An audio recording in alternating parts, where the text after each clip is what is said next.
It was a funny bath. We could not sink. One could stretch himself at full length on his back with his arms on his breast, and all of his body above a line drawn from the corner of his jaw past the middle of his side, the middle of his leg, and through his ankle bone would remain out of water. He could lift his head clear out if he chose. No position can be retained long. You lose your balance and whirl over, first on your back and then on your face and so on. You can lie comfortably on your back with your head out and your legs out from your knees down by steadying yourself with your hands. You can sit with your knees drawn up to your chin and your arms clasped around them, but you are bound to turn over presently because you are top-heavy in that position. You can stand up straight in water that is over your head, and from the middle of your breast upward you will not be wet. But you cannot remain so. The water will soon float your feet to the surface. You can swim on your back and make any progress of any consequence because your feet stick away above the surface and there is nothing to propel yourself with but your heels. If you swim on your face, you kick up the water like a stern-wheel boat. You make no headway.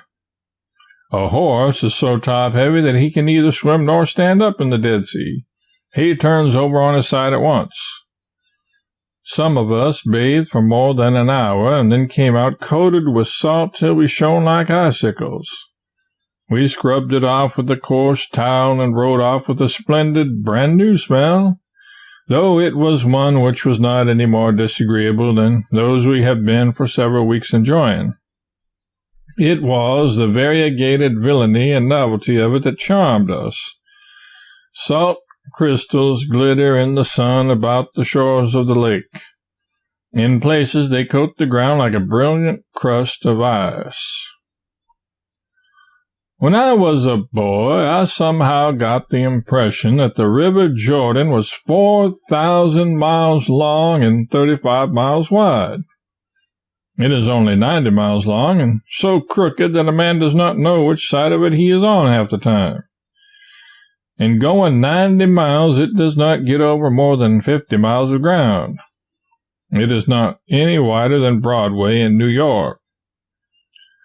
There is the Sea of Galilee and this Dead Sea, neither of them 20 miles long or 13 wide. And yet, when I was in Sunday school, I thought they were 60,000 miles in diameter. Travel and experience mar the grandest pictures and rob us of the most cherished traditions of our boyhood. Well, let them go. I have already seen the empire of King Solomon diminish to the size of the state of Pennsylvania. I suppose I can bear the reduction of the seas and the river.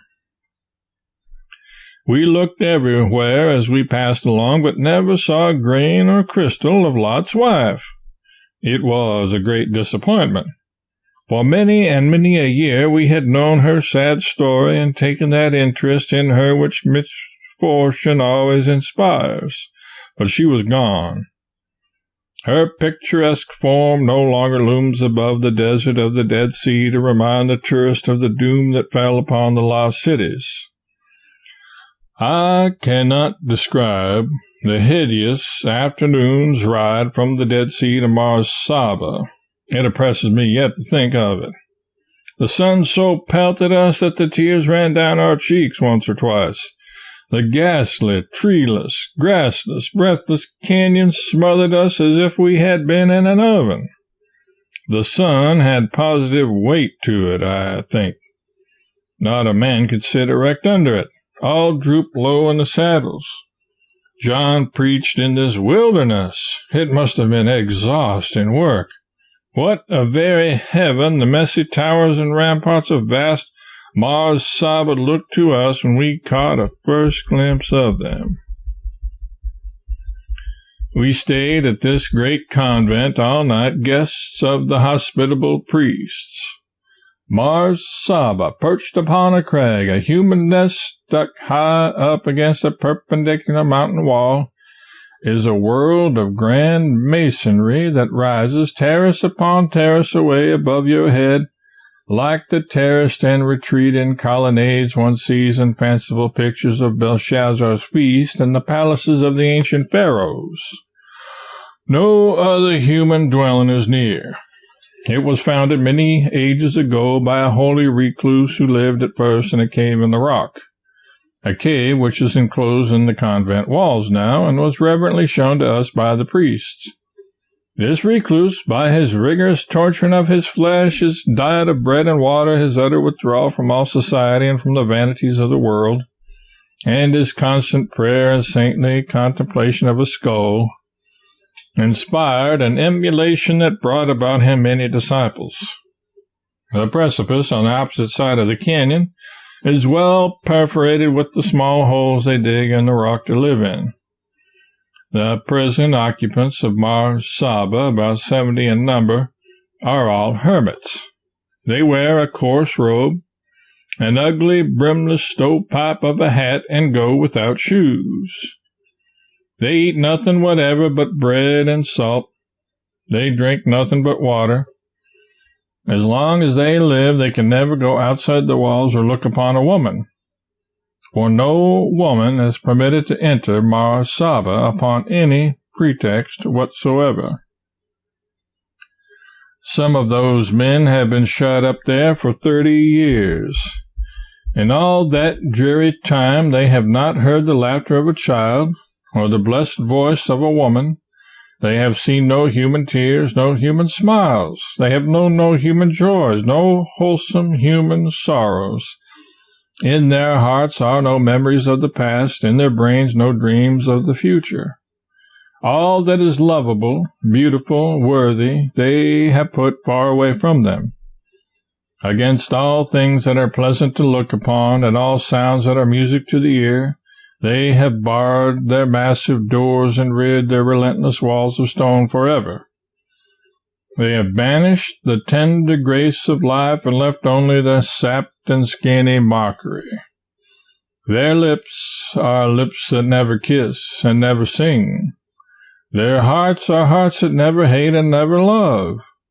Their breasts are breasts that never swell with the sentiment, I have a country and a flag. They are dead men who walk.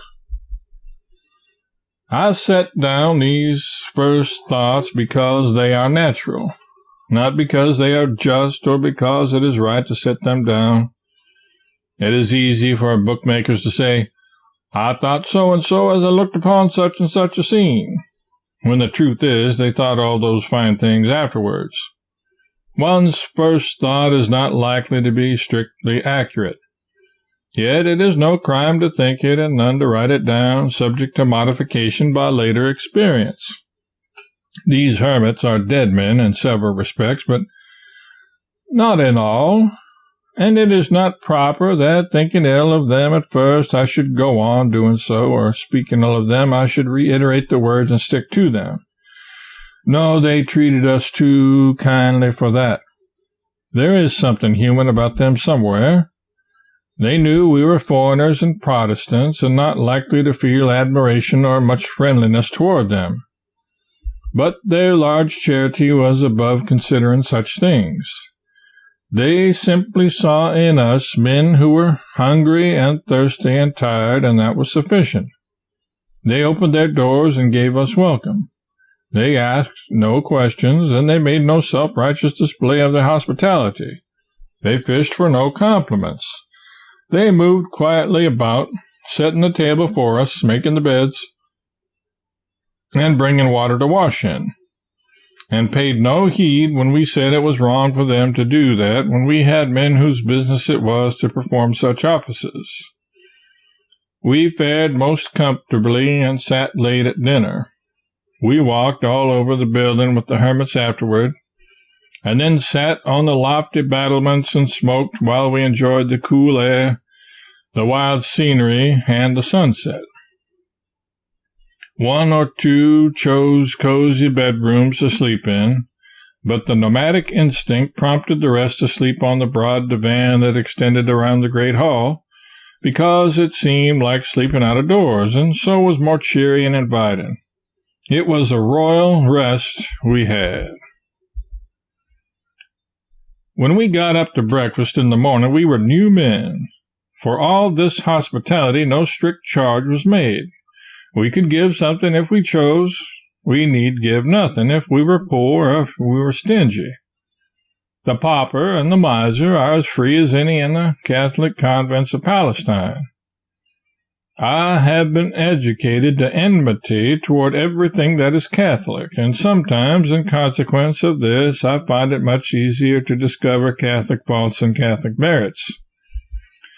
But there is one thing I feel no disposition to overlook, and no disposition to forget, and that is the honest gratitude I and all pilgrims owe to the convent fathers in Palestine.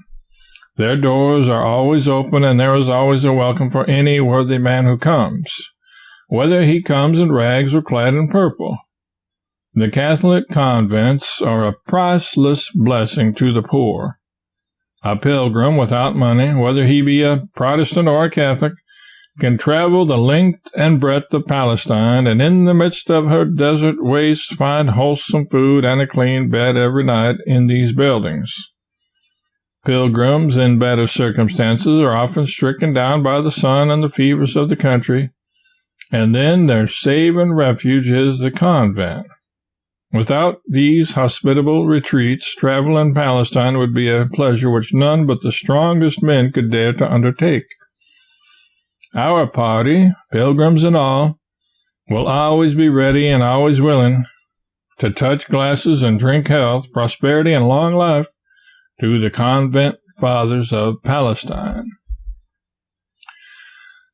So, rested and refreshed, we fell into line and filed away over the barren mountains of Judea, and along rocky ridges and through sterile gorges where eternal silence and solitude reigned. Even the scattering groups of armed shepherds we met the afternoon before, tending their flocks of long-haired goats, were wanting here. We saw but two living creatures. They were gazelles of soft-eyed notoriety. They looked like very young kids, but they annihilated distance like an express train.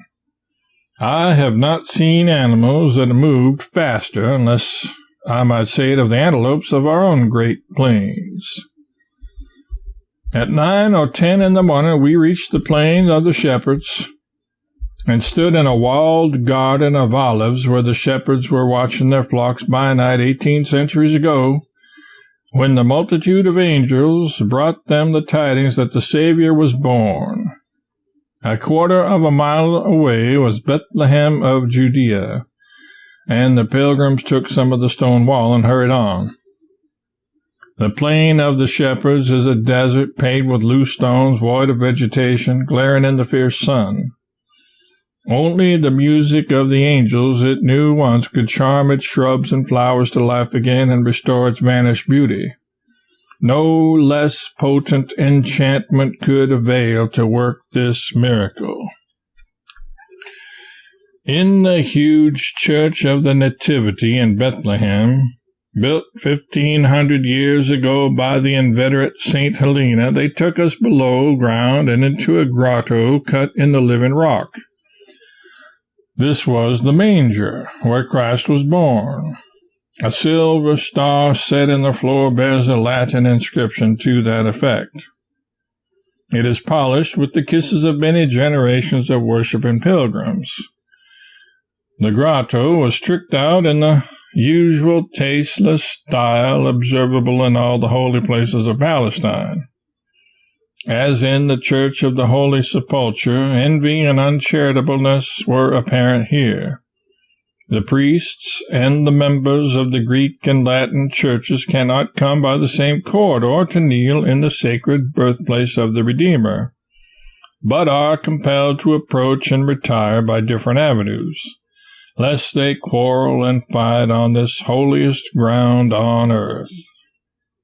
I have no meditations suggested by this spot where the very first Merry Christmas was uttered in all the world, and from whence the friend of my childhood, Santa Claus, departed on his first journey to gladden and continue to gladden roaring firesides on wintry mornings in many a distant land forever and forever.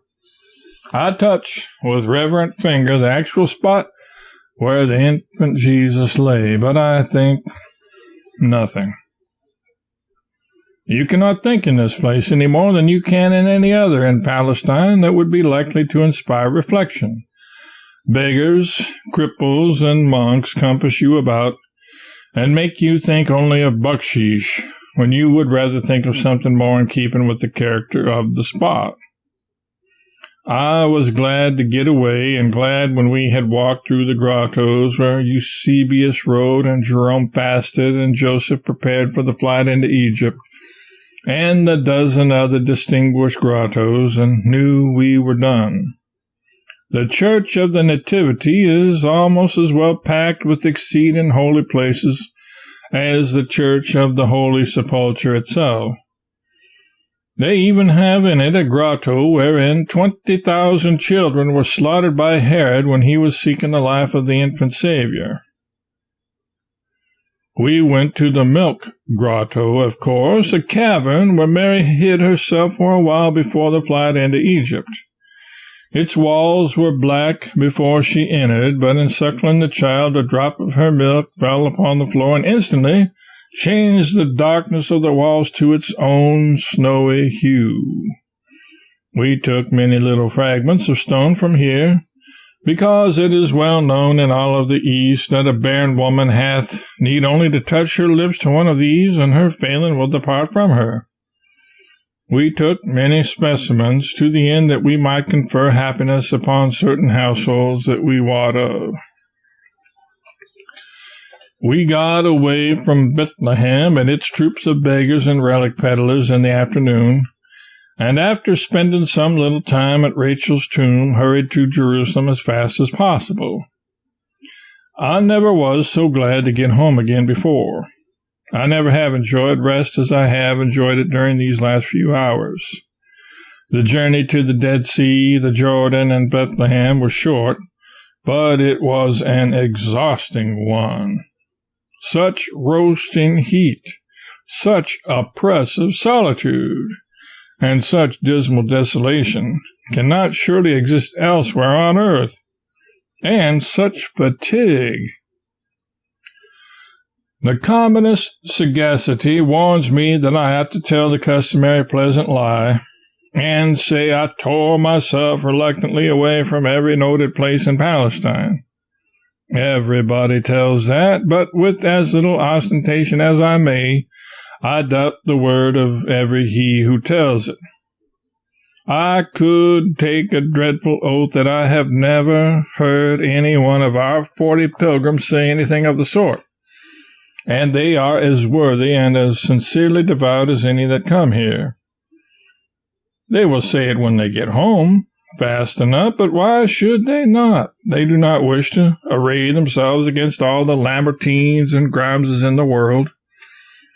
It does not stand to reason that men are reluctant to leave places where the very life is almost badgered out of them by importunate swarms of beggars and peddlers who hang in strings to one's sleeves, and coat-tails and shriek and shout in his ears and horrify his vision with the ghastly sores and malformations they exhibit. One is glad to get away. I have heard shameless people say they were glad to get away from ladies' festivals where they are importuned to buy by bevies of lovely young ladies. Transform those hours into dusky hags and ragged savages, and replace their rounded forms with shrunken and knotted distortions, their soft hands with scarred and hideous deformities, and the persuasive music of their voices with the discordant din of a hated language, and then see how much lingering reluctance to leave could be mustered. No, it is the neat thing to say you were reluctant, and then append the profound thoughts that struggled for utterance in your brain. But it is the true thing to say you were not reluctant, and found it impossible to think at all. Though in good sooth it is not respectable to say it, and not poetical either. We do not think in the holy places.